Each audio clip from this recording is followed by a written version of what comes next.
Hey guys, so this is going to be my review for episode 3, The End of the Affair. Warning, there will be some spoilers, so if you have not watched that episode, go watch it, come back, comment, vid response, do whatever. Also, I take notes, and I will be continuously scanning this to make sure I've gotten everything out into the open, and if I do miss anything, it'll all be in the boxer drawer below. So let's get started here, people. Now, the one thing that I adored about this episode is that it is a flashback episode. I am kind of biased in the fact that every episode that includes flashbacks, I immediately know I'm gonna like this episode. Like, even before I saw this episode, I knew I was gonna like it because of the flashback element that they incorporated into it. So I am kind of a little biased in that aspect.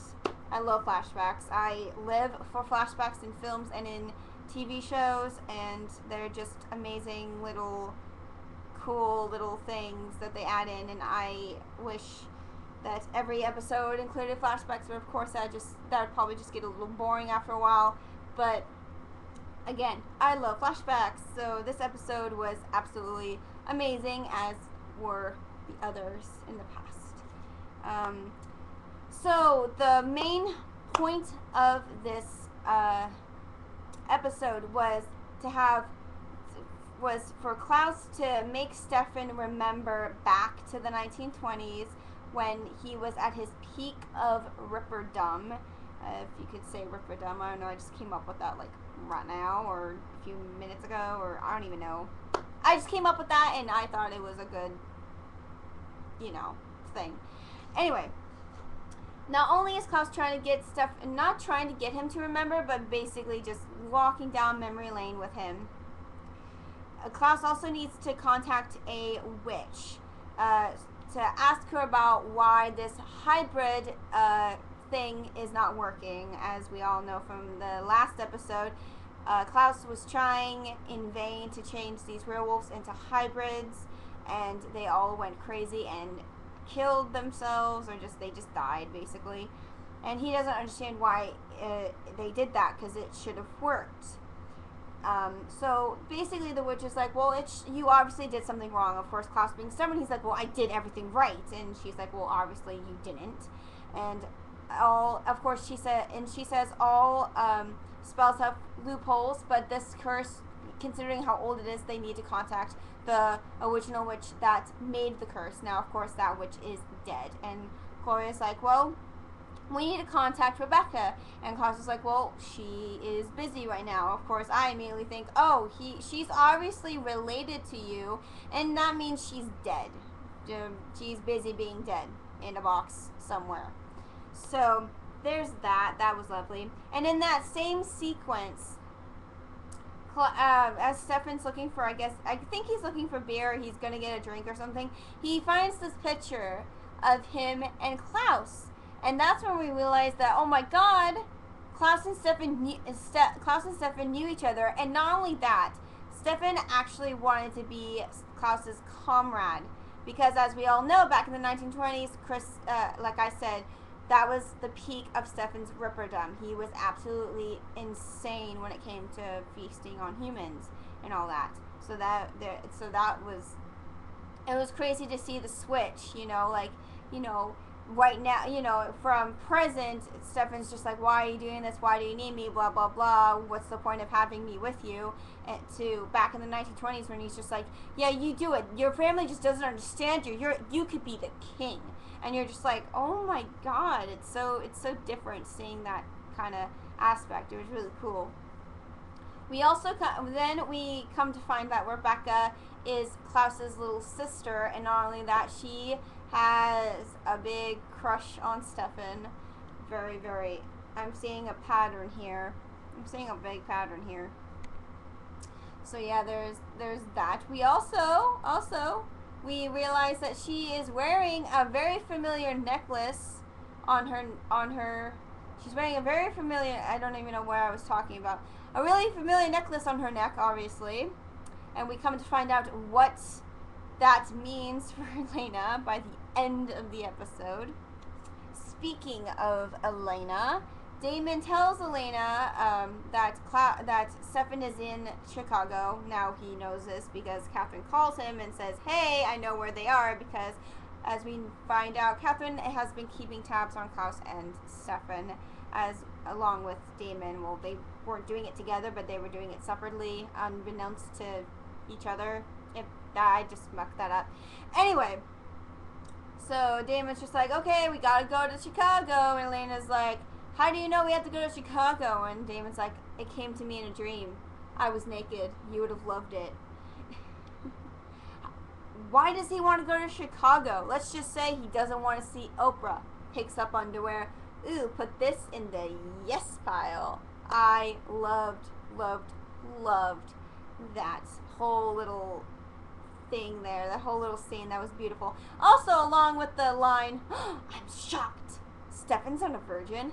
That was the best line ever. One of the best. I love you. I love you, Damon. I absolutely fucking love you.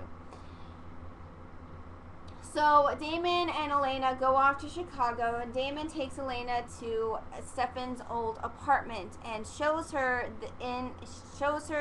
this beer cellar. And on the wall is written about, I don't know how many names. I want to know where they came up with half those names. Of people that Stefan had killed back in the 1920s. And of course, me, if I was Elena and I saw that, I'd just be like, okay, there's obviously something wrong with my boyfriend here, and I'm not even gonna try and see why he's like that. So I'm just gonna forget about it. No, Elena's like, well, Damon, what about you? What were you doing back then? Are you kidding me? If you were following me on Twitter, because I was tweeting so much during that episode, and one of the tweets I sent was, oh my god, Elena needs a dose of reality. Like, because I was just like, she was in so much denial. She's been in so much denial that I've never even heard of. Like, the biggest fucking denial egg I've never even heard of in my entire life. I was just like, what the fuck? You see this long list of names that your boyfriend has murdered back then, and you still have hope for him. Are you fucking crazy in the head? Fucking crazy in the head. So yeah, there's that. Also, Caroline is still being held captive by her father. You don't do that to people. Vampire Diaries writers, you don't fucking do that to people. Last episode, you don't fucking do that to people. So basically, Caroline's father is trying to condition Caroline, basically meaning trying to associate blood with pain in order to make it so she doesn't, go crazy and feed. Now, I find something really stupid because she at that moment, Caroline is breathing in vervain, making her weak. He's also basically burning her alive with the sun because Caroline, I don't know why she fucking did this, told him about the fucking rings that protect them from the sunlight. He takes her ring off and burns her. Basically, she is weak as hell, and of course she's gonna react every time you put blood in front of her face. Of course she's gonna want to have some. You fucking stupid idiot. I'm sorry, I don't like her father. I like Caroline. I don't want her to die. And I absolutely loved it when Tyler came and saved her. That was the cutest thing on the entire planet. I loved that scene. So cute. Fucking Caroline's father. Also, I love that her mother also saved her. I was so happy, and I'm so glad that their relationship is getting better, and I hope we get to see more of that dynamic soon. And I absolutely love Tyler and Caroline together, and I hope we see more of that soon, and I'm so excited about that. And I'm gonna get off that topic and go back to the main topic of this video. Okay, here. Okay. The confrontation between Stefan and Elena. Let's get right into that here, people. Okay, I do want to say that I think that it was kind of harsh. I do agree it was a little harsh what Stefan had to say, but it was the truth, and the truth hurts, and it was a dose of reality that Elena needed, because Elena's like, well, you'll be fine. Lexi helped you back in the 1920s, and Stefan's like, yeah, but that took me 30 years. That's nothing to him, because he has eternity, but Elena, that's half of her life. okay, that's like nothing good will come out of this. And basically he's like, I don't want to come home, I can't be with you. Well, he doesn't really say that, but he says along those lines. Basically, it's along those lines that he does say that. So he's like, please just leave. Of course, before that confrontation, Stefan and Damon confrontation, he's like, why are you guys here? I told you guys to leave me alone. Which, of course, makes Stefan sound like a fucking broken record. And he's like, look, Klaus's hybrids, he basically tells Damon that the hybrid thing isn't working, and Klaus is about 2 seconds away from finding out from the witch that the doppelganger, Elena, is still alive, and that is why the hybrid thing is not working, as we all came to figure out, you know. And so Stefan's like, you need to get her out of here, and of course Damon's like, why don't you tell her? And then, yeah, there's that. So, the ending of the episode, oh my good golly, Miss Molly. Rebecca is now awake, and Klaus is like, okay, we need to talk to the witch from the witch that gave me the curse. And she's like, okay, and she reaches for her neck. She's like, where's my necklace? And she starts freaking out, and Klaus is like, please don't tell me that's what we need. And of course you look at Stefan, and he's like, yeah. And then there's a flashback, and you see Stefan pick up the necklace. Of course, you now remember, girls, remember, or boys, I don't know. Do you guys watch this show? Well, my brother watches this show. But anyway, realize Klaus made Stefan forget. He compelled him to forget Klaus and Rebecca back in the 1920s until he needed him to remember. And then of course back in present time, Klaus makes Stefan remember Rebecca and himself as well. And of course, back in the 1920s, he sees the necklace laying on the ground, and he's like, ooh, and he takes it, and now he gives it to Elena, and you're like, holy shit, Elena has that goddamn necklace. She's fucking screwed even more. And you're just like, oh, holy moly, moly, moly, moly. Uh-oh, this isn't good. This isn't good. This really isn't good for Elena here. So all in all, this episode was fucking amazing. I loved it. Of course, I'm biased and because of the whole flashback thing.